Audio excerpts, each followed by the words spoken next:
thank you for coming today. And I'd like to introduce our speaker, Martin Halbert, who is the Program Director for Public Access at the NSF. And he is here visiting the library and others in the university today to talk about systems that we're developing around how we can help researchers be able to support the making their materials available via public access. But we thought we'd take advantage of that time to also have him give a talk that you recently have done at the Coalition of Networked Information meeting that I think was so compelling. We thought it would be really helpful to have him give this again and talk to our audience here at Johns Hopkins. So Martin, take it away. Thank you so much, Elizabeth. Should I stand up or should I sit in the camera, or what would you prefer? Either way is fine, whatever is more comfortable for you. And can everybody online hear me okay? Yeah, it's like we're getting a nod. Okay. I'm delighted to have a chance to meet with all of you. Many of you I've only seen on Zoom calls for a long time, and I particularly wanted to come here to Johns Hopkins for a couple of different reasons, exactly as Elisabeth suggested. Both to follow up on prior awards that my program had made to the past team here at the library, and also to connect with and brainstorm a little bit with current awardees like Dr. Halbert and the projects in the material science research coordination network that we made last year, and to just do some synergistic brainstorming, getting feedback from you all about the projects, where you are envisioning going with them in the future, and so forth. This presentation, as Elisabeth said, is basically effectively the same presentation that I gave at CNI. If people were at CNI, that session that we did as a bunch of federal presenters got way constrained. So you guys get actually all the slides, and nobody at CNI got almost any of these slides. So use it usefully. So what I'm mainly going to use is a jumping off point is the recent Nelson memorandum. But I wanted to start with this statement. These federal agencies, some 13 agencies, I think there's a new one since this, that took this picture, have all come together to declare 2023 as the year of open science.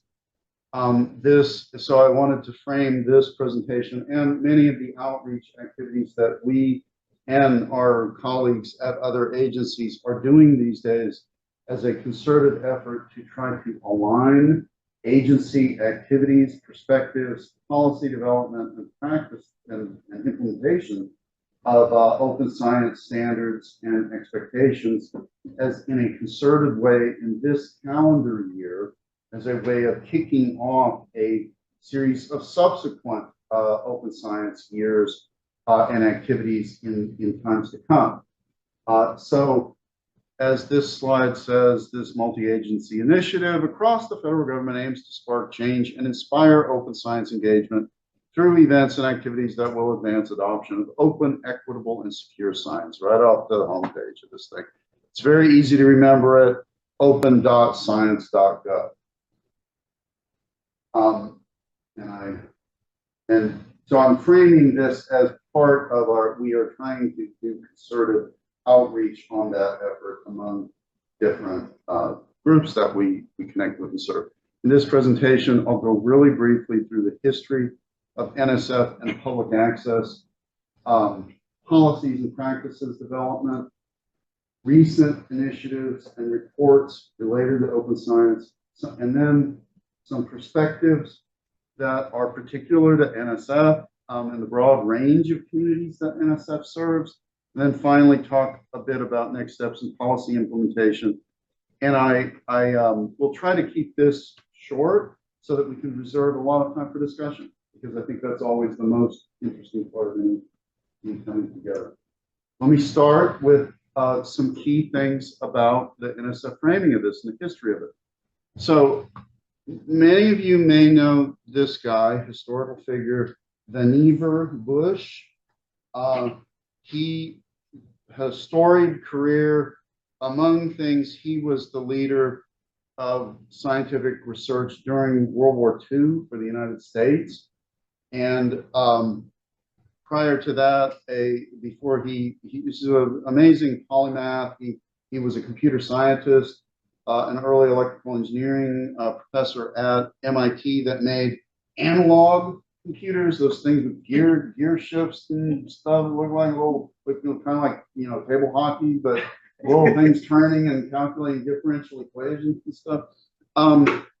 Arguably, the efforts of the United States in developing radar, sonar advances and things during World War II won the war for the Allies. So at the end of the war, Truman asked this guy and all the people that he led, hey, this science stuff, really worked out for us in World War II. What do you think we should do next?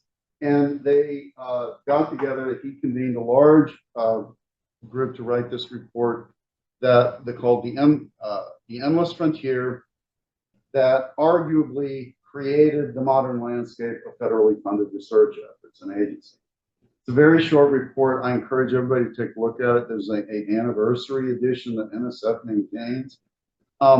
The thing that not a lot of people notice in this report, but when you go through it, it has, like any report, an academic report, it has a lot of appendices. The very last appendix of the group, it articulates what we would now characterize as public access. The basic conception that scientific results should be shared, that publicly funded research and the outputs of it should be made publicly accessible.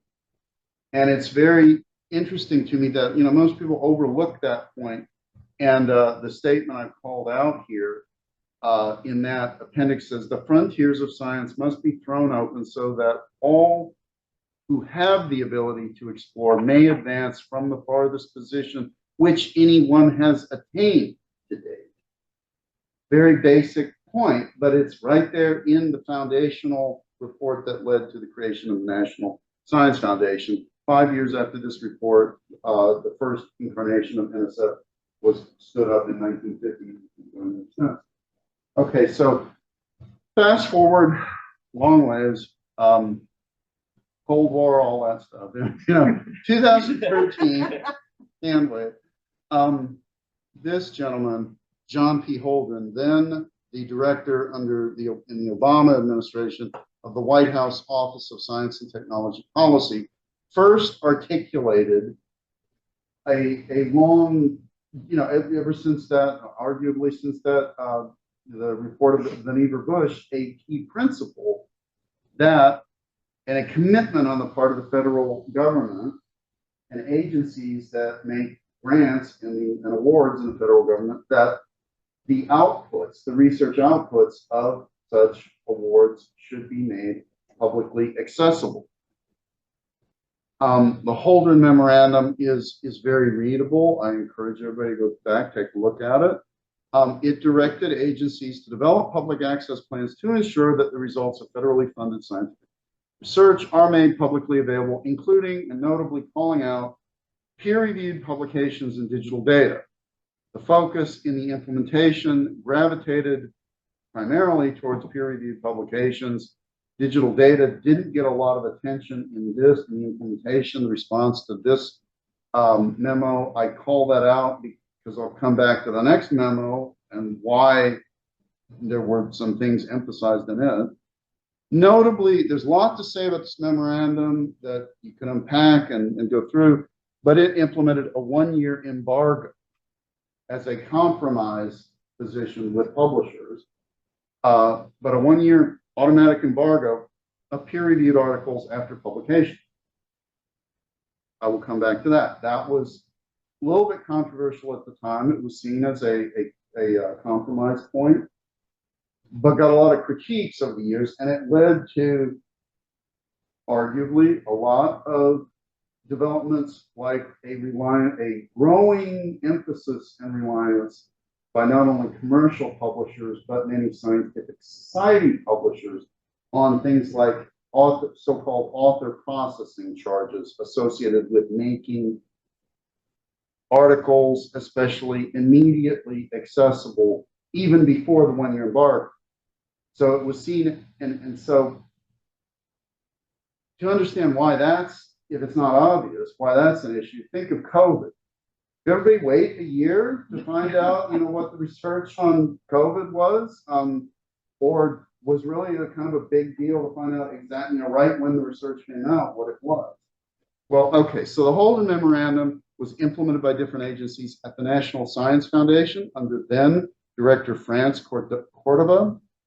Our public access initial policy and plan was published in March 2015 and laid out, you can go through, read it. That's our current, still in place now, plan and policy in which published peer-reviewed articles are uploaded and publicly accessible and made publicly accessible through the NSF PAR, Public Access Repository, creatively named, as a regular part of annual reporting. When you get an NSF award, in the terms and conditions, like I was talking about earlier with some of you, that nobody reads, in the terms and conditions, you're obligated as part of your annual reporting responsibilities to make articles publicly accessible with the one-year embargo still in place now in 2023 even.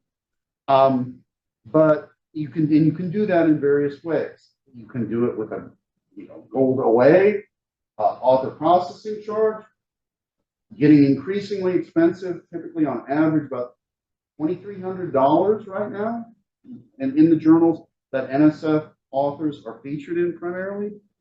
Or we've always had this in place in this plan, the AAM, everything's an acronym, author accepted manuscript. In other words, the final peer-reviewed accepted version of the article that is accepted for publication, but before it's been published, before it's been fixed in form, if you know that copyright term, or the VOR, the version of record, the exact form as it is published and formatted in the final published form of the journal. NSF has always allowed either compliance with this stipulation, the main bit of the Holden Memorandum, through either the AAM or the VOR.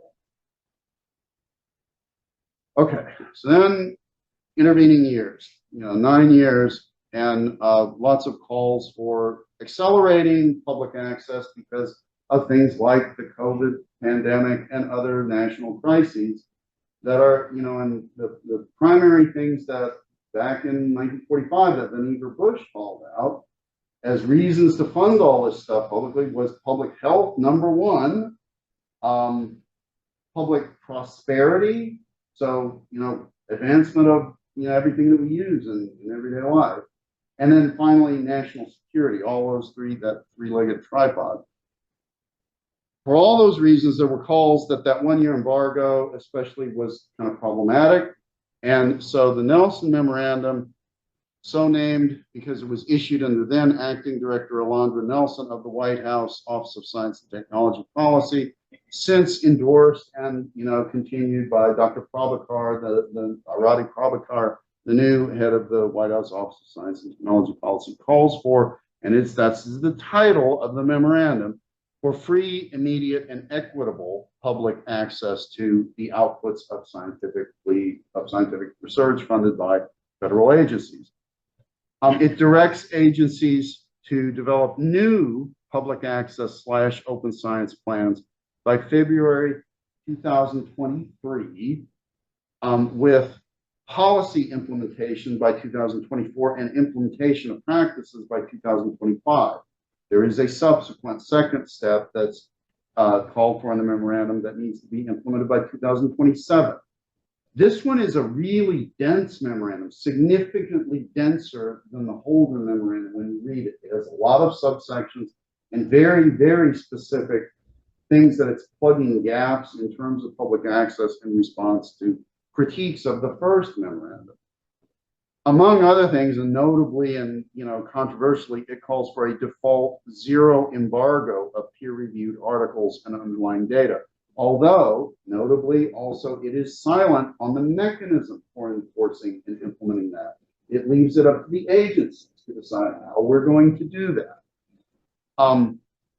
So before everybody asks me, see our plan, we did turn it in on time, February 21st, 2023. I got it in 10 minutes before the close of business. I'm not kidding. I was trying to get everybody in the agency to sign off on it, but we got it in. Some agencies didn't make the deadline, I'll note. And ours is, we have been told, the prettiest of all the plans, literally. So we actually had a cover. All kidding aside, the White House then has 45 working days to review and comment and ask for slight tweaks or changes to our plans. That's why we haven't released it yet. We don't feel like we can release it until the White House has signed off on it. Right? We know we passed muster, so to speak. We will get the plan back with those comments near the end of this month. We then have basically another 45 working days to respond to those all changes. At that point, if not sooner, we will be putting our plan up on our public access site. If you haven't seen it, just you can easily Google it and find it, NSF Public Access Initiative, our website. And that's where we put all our information out on various responses and policies. Martin, yes. On that previous slide, your final bullet, default zero embargo. Is the idea that the agencies will then define an exception mechanism for allowing an embargo? Is that the thinking? They could. They will have, if they choose to do that. And again, I can't respond to any questions right now about whether or not we're going to do that. They would need to identify what the rationale for exceptions or variances would be, both for articles, but probably that there's probably going to be fewer restrictions on or exemptions given for articles, let me know, than data. So what I didn't highlight here is they wanted us, everybody in our OLPA group, Office of Legislative and Public Affairs, they always want everything to be real short on these slides. So my previous slides had lots and lots of bullets on it. The memorandum, among the other dense parts of it, sorry, I keep just it has lots to say about data. Remember I highlighted that data was intended in the first memorandum, didn't get a lot of attention because data is much, much more complicated. Its structure, scope, how it gets disseminated, published, all those things. NSF didn't actually implement a system whereby researchers could make their data and their data sets publicly accessible until 2021. We implemented this in FAR version 2.0 in that year. And even with it, it's not mandatory at this point, it's completely voluntary, but we've had hundreds and hundreds of data sets shared in the NSF FAR in just that intervening, less than 2 years. But data has, many other kinds of reasons that the Nelson Memorandum highlights that you might not be able to share. It may have personally identifiable information in it. It may have national security considerations and limitations.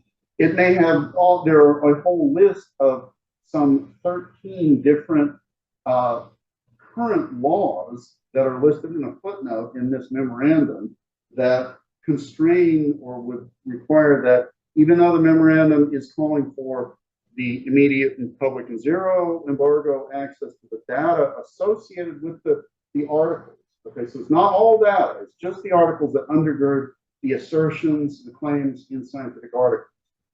But that data should be disseminated along with the article's content.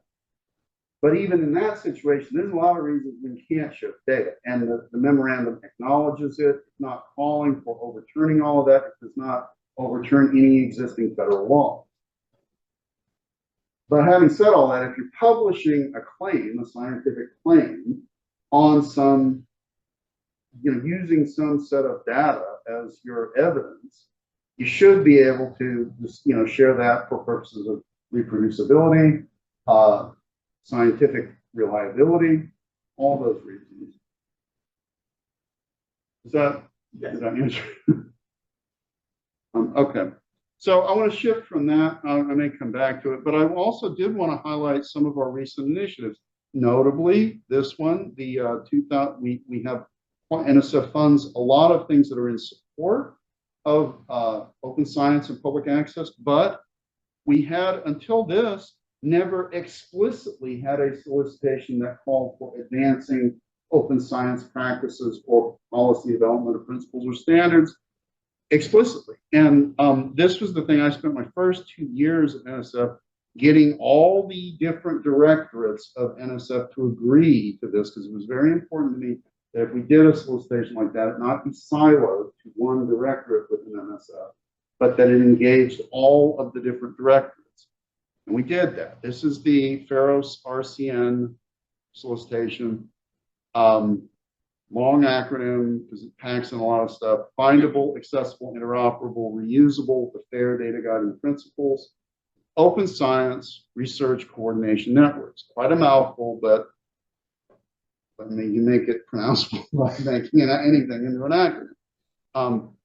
This was a competition that ultimately resulted in 10 collaborative national projects, what we call collabs, which are in turn comprised of multiple institutional awards as they work together. Some 28 different distinct institutional awards. Total of $12.5 million was awarded in this program. Again, all directorates in NSF participated and funded one or more of these RCNs.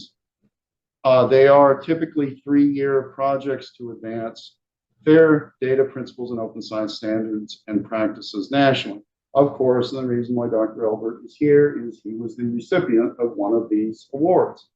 The other thing that I wanted to call out while I'm here that you should take pride of place in, your historical material science effort and stream of projects that led to the MRCN award, it has the distinction of currently having produced the most citations, the most papers in the NSFR of any project in the history that NSFR covers. So kudos, David. You have, to your credit in that extended project group that you lead, more than 500 citations in NSFR. And another reason I wanted to come here and just note that fact for you guys, that if you didn't notice it or know it before. This was last year, April 12th. It had a very rapid turnaround. We didn't give everybody very long to come up with these proposals. So again, we didn't do that intentionally. It was just bureaucracy of NSF takes so long to get these solicitations out. There just wasn't that much time left to do that. The other thing I wanted to call in terms of recent stuff is some recent reports around topics in this area. One, the group I'm a part of, the Office of Advanced Cyber Infrastructure, produced this series of reports on what our group generally calls our conceptual blueprint for national cyber infrastructure ecosystem conceptualization. It kind of lays out things you would expect, but in kind of a little more detail about how different components of the national cyber infrastructure for research purposes come together conceptually. This other one, the Open Knowledge Network Roadmap, I was on the steering committee for this thing. It led to, again, a very long story that I won't go into unless people have questions, but the OKN is a new initiative that stood up in our new directorate, the NSF directorate, the TIP directorate, Transformational Innovation Partnerships. So brand new directorate, for the first time in more than 2 decades at NSF, made possible by the Chips and Science Act, if you remember that thing. It resulted in somewhere in the neighborhood of about $250 million of new annual funding to NSF for what we are terming transformational innovation partnerships. And finally, and you know, if we were just a few weeks more, I could have a nice picture here of our NSF Public Access 2.0 plan. Unfortunately, I can't release it just yet, but it is similarly as nice. Okay, so let me intro, and I'll try to speed up here to reserve more time for discussion. And do feel free to interrupt me. Thank you for asking the question. Happy to be interrupted at any moment. So some perspectives. There's our guy, the neighbor. Again, that it was how you pronounced his name. It's a Dutch name. NSF serves it's noted that, you know, some of the characteristics of the agency were kind of a little different because unlike other federal agencies that serve kind of targeted areas of science, we serve the broadest array of scientific disciplines of any federal agency, basically all branches of science and engineering. And as a result of that, NSF has to address a very wide spectrum of research community outlooks and priorities. And different research communities have different standards, different expectations, how they publish, what kinds of results they tend to publish in, what kinds of ways they frame their scientific outputs. This broad base of scientific communities informs NSF perspectives on open science as a result. So some opportunities just to highlight, say the obvious, you know, why public access? What's the point of that? Well, it accelerates discovery and amplifies its impact. By continuing from research silos towards a culture that values access to publication and sharing of publications and data in collaboration, we feel that public access promotes scientific integrity and ensures equity further. We think that without going into all the details, there is just a tremendous amount that has already been accomplished through even in the last 10 years since the Holden Memorandum of sharing literally millions of scientific publications in many millions of accesses and usage of all that information on a regular basis in notable repositories that are significantly larger than NSF-FAR. While I would like to build up the NSF-FAR, we are a lot smaller, I'll say, than things like the PMC, PubMed Central, and even the Department of Energy's OSTI databases. I think we need to do a better job at NSF of, you know, enforcing compliance and sharing of information. So let me go through just a couple of slides on what we've heard, and then we'll go to Q&A. This is what we've heard from, because we've done a lot of public engagements now in public webinars, some of which the recordings are available on that public access site that I highlighted. If you want to watch them, see what kinds of things people brought up. But then we've done many engagements with scientific societies and individual research groups and publishers as well. This is what we've heard in just a few bullet points. Scientific communication is, everybody consistently feels, is critical to the research ecosystem and both advances science and supports specific communities. Researchers should have an equitable ability and right to submit research results for publication. And interesting, you know, the obverse, the other point of access to read is the access to submit and get published that we have been thinking a lot about in considering this sort of changes that we're putting in place. The cross-disciplinary scientific value of shared data should be maximized through sharing. This point is something we take very seriously because we understand that researcher burden in reporting.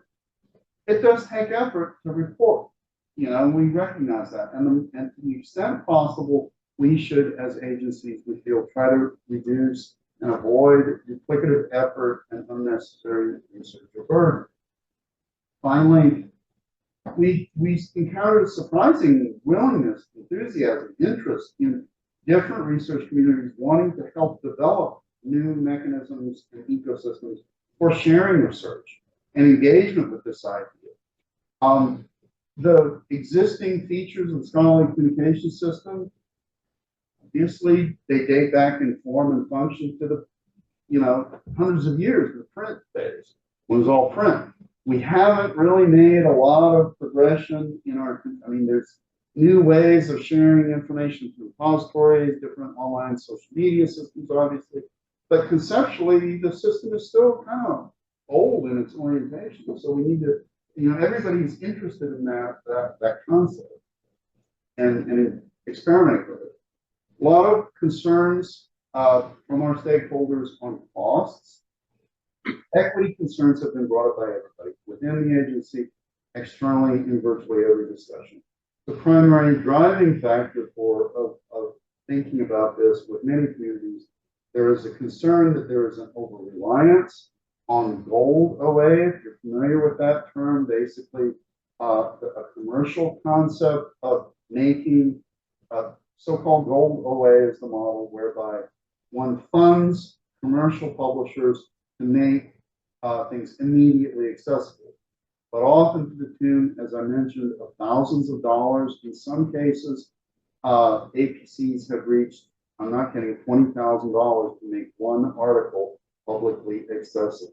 And that is on top of all of the subscriptions that are paid, very expensive subscription, big deal packages that are paid by universities, their libraries, and even other charges that are also in there of so-called page charges. If you're familiar with those, that you just got to pay to the tune of about $150 typically per page to get published in some journal.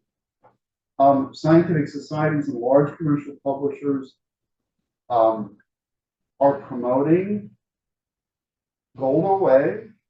It certainly is a way of accomplishing immediate and unambiguous immediate public access, but it's obviously a very expensive mechanism and one that is currently not regulated by any kind of price controls or any other mechanism.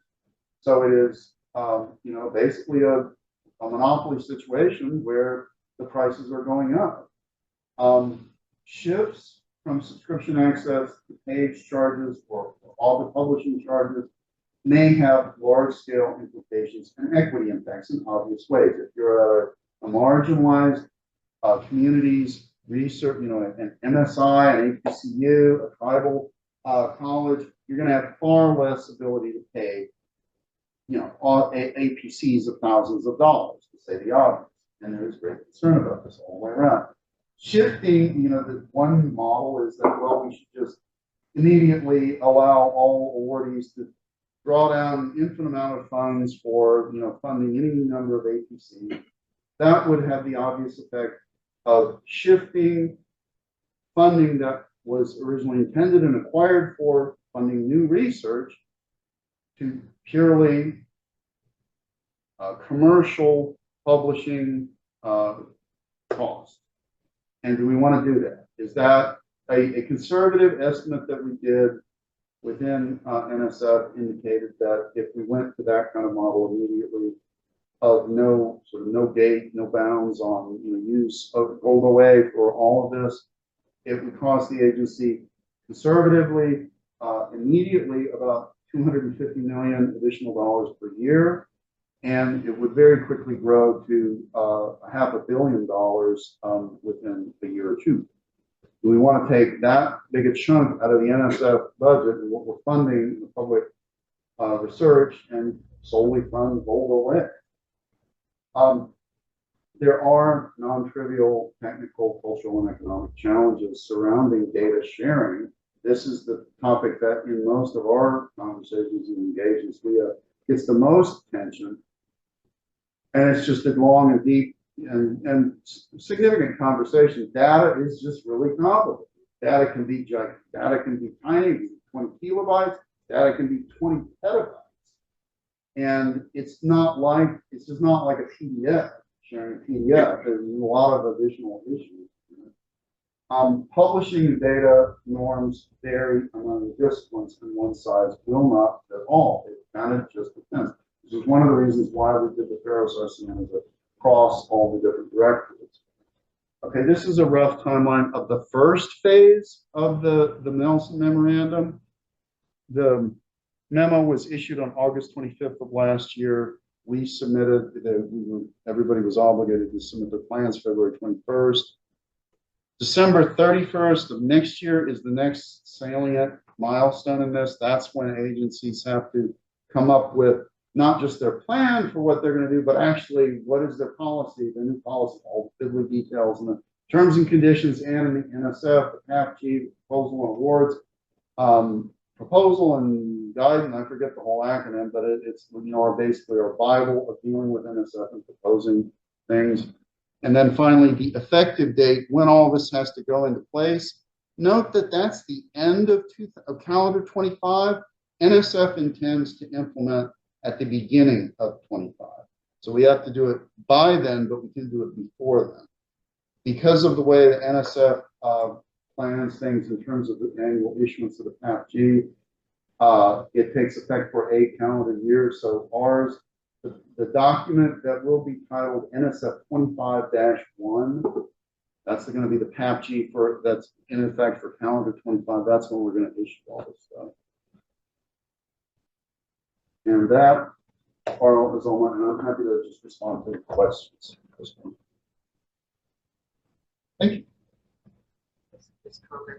Thank Yes. you. So one question in chat here from Ann Seymour. I appreciate the acknowledgement that NSF has always accepted either the author's final manuscript or the version of record.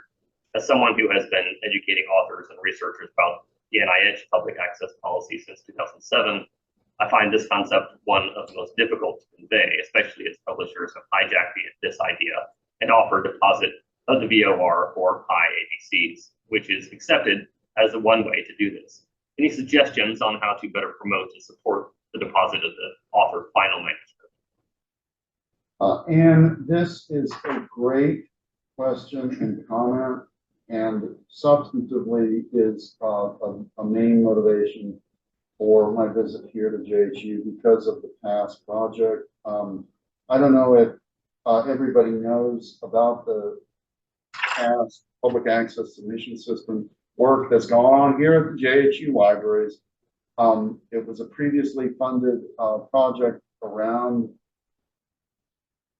easing, simplifying, streamlining the process of submitting and complying with a early exploratory award around this.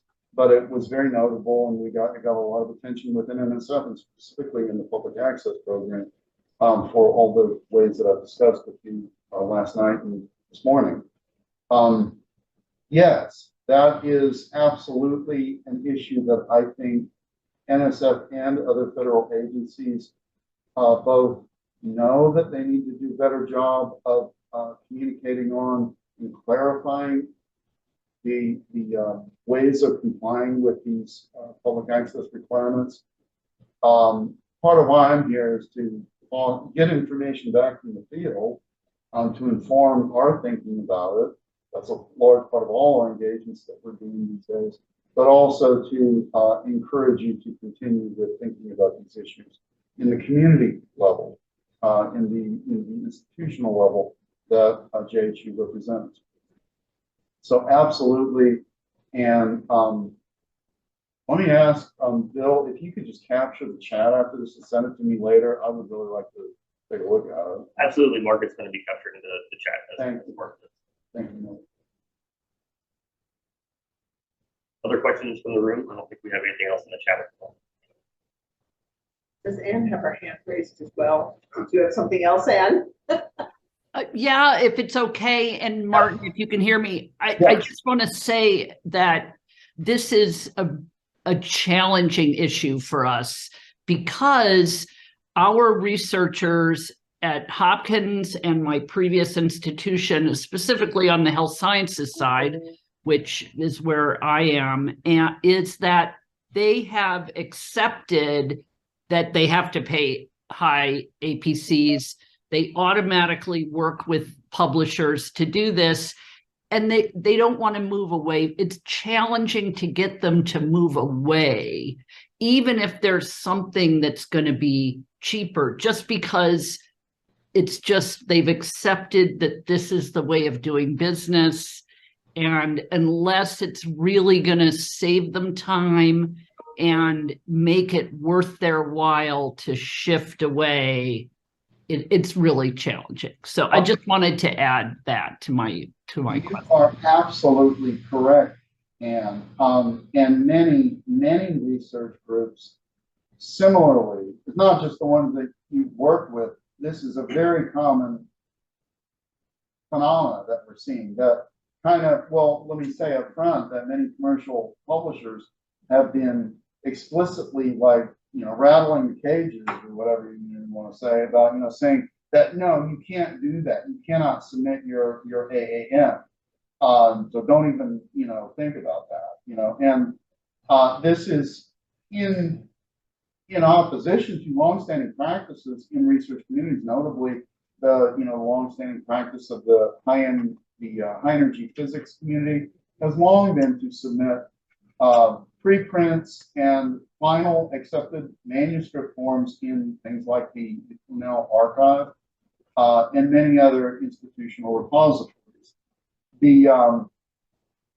Let me point out, okay, so apologies for delving into legal jargon and arcana for a moment, but in all that detailed terms and conditions that nobody reads, when you get a federal award and when you get an award from NSF, it makes reference to something called the federal purpose license. How many here know what the federal purpose license is? Does anybody know what the federal purpose license is? I'm not surprised. Before I took this job, I didn't know what the federal purpose license was, and I've been working on this stuff for 20 years. So this is my Johnny Appleseed moment of sharing information about the federal purpose license. It is highlighted for a reason in NSF terms and conditions, and it is built into the current legislation that covers federal grant awards. So very specifically, and if anybody wants to look this up, here's a chance for your citation. If you want to see what the federal purpose license is, it is defined in 2 CFR 200.315 subsection B. Defines this thing called, and that is the Code of Federal Regulations that covers the law about federal awards. In it, the federal purpose license is defined, and I'll let you read the whole glorious, statement and all that stuff. It's the entirety of that section of the Code of Federal Regulations. That's the specific part where it first defines this thing called the federal purpose license. But it basically is a right that the federal government reserves equivalent to copyright for any federally funded research outputs. So basically, when you accept federal money, read that fine print, because that's what you're obligated to comply with as an awardee. And the awards say the federal government has a set of rights equivalent to copyright on stuff that's generated out of that stuff, and at a minimum, it covers the AAM. Yes. So that is really interesting, because I think the challenge in trying to talk with researchers is when we're trying to go down the road of then saying, well, we'll help you understand what your particular journal allows. And you've lost everyone at that point, right? That is a hopeless proposition.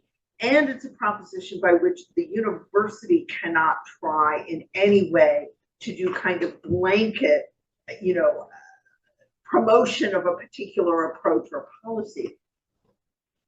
You are somewhat indicating that maybe we can, that we just say it is part of if you're doing federally funded research, you can do this. And in some ways, doesn't matter what what your journal is saying, you have the obligation under your grant, and the federal purpose license is saying you have the right to do this. Correct. Regardless. And I mean, that would be transformational for us in terms of how we might think about pushing out, an approach and a way of doing things. Here. I'm going to read the federal purpose license. It's gripping reading. I'll tell you that. I'm 100% for that technique. I think that would be fascinating. That would be This is sometimes articulated as the upstream assertion of IP by notably groups that have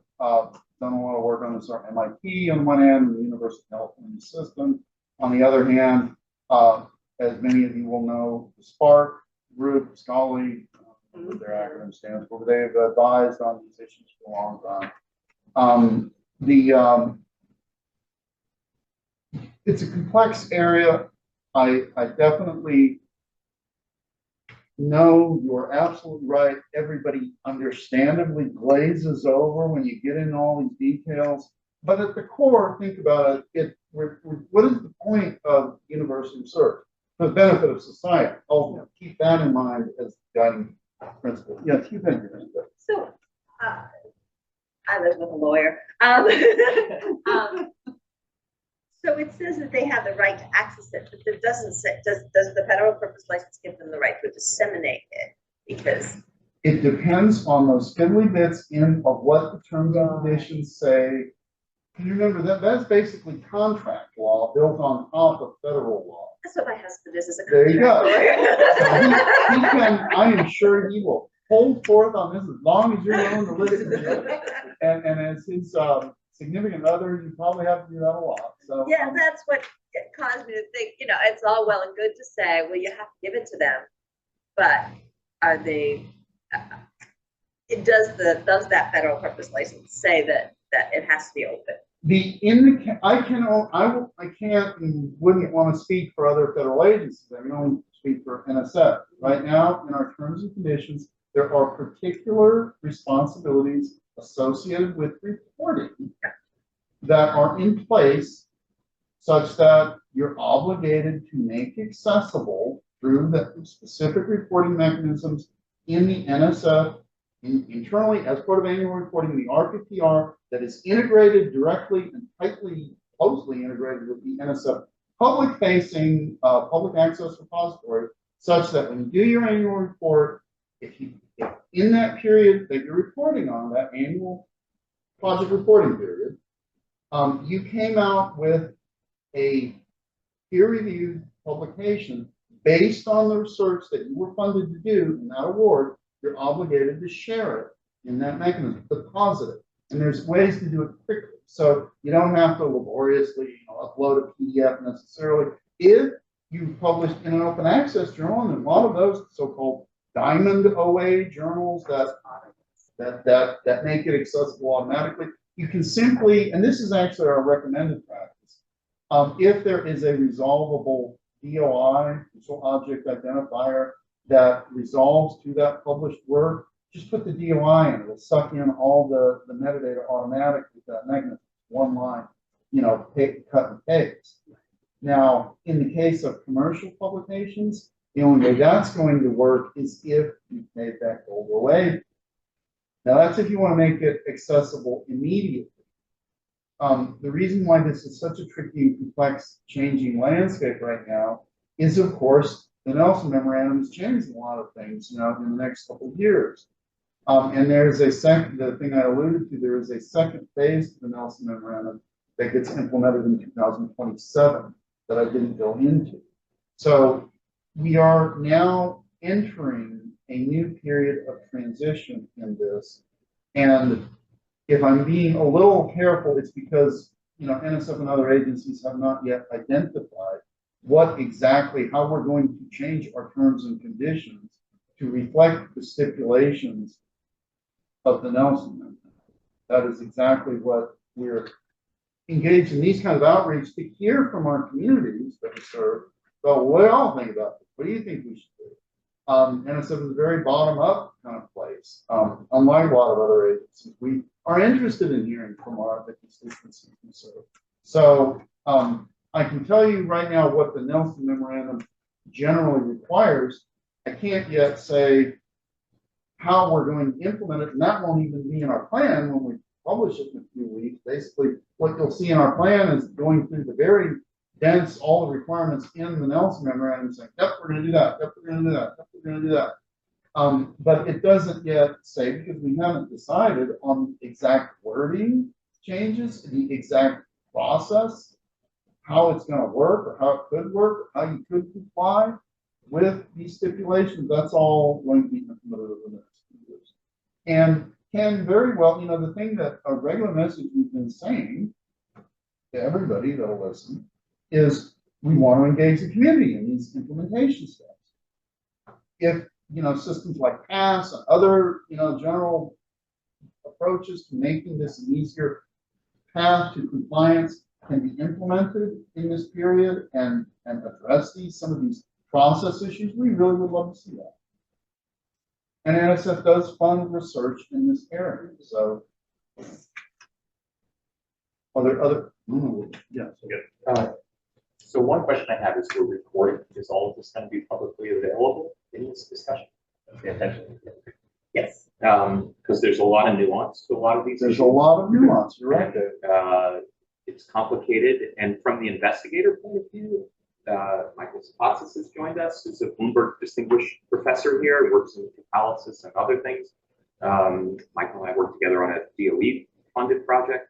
I think from the materials perspective, we check a lot of the reasons that it's complicated to make things freely available.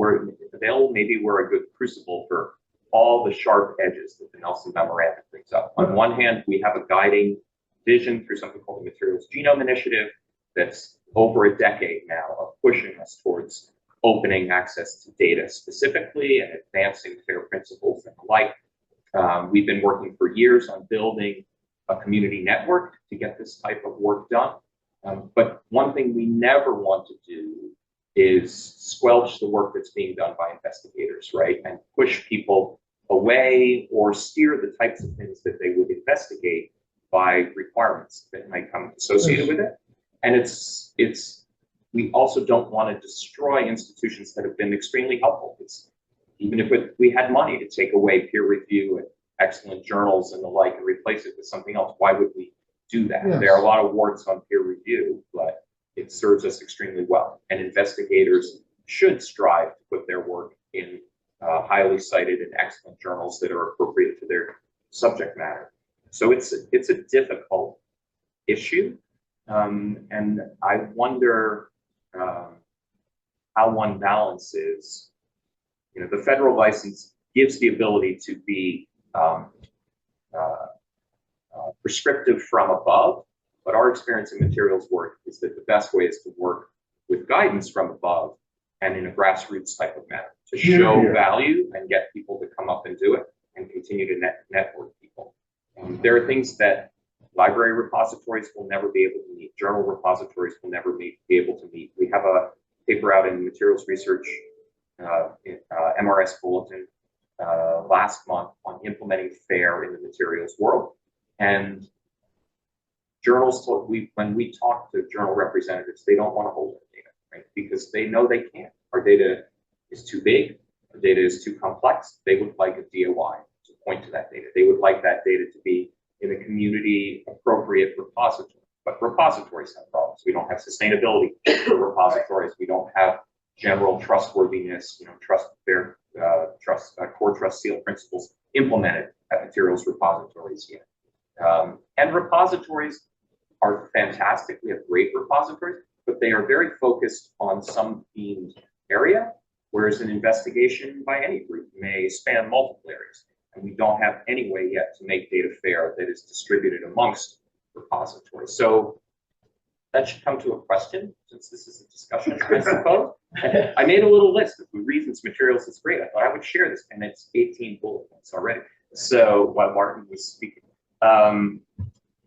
So I think it's tough. I think we need to find a way to really partner with efforts. PASS is pretty new to me, with ways that take burden away. I think really the guiding light has to be some sort of implementation timeline that allows us to build the ability to take burden away from investigation. Because nobody's going to do stuff that adds extra work, not happily, anyway. And we don't want to take away from the fundamental issue. That's not research.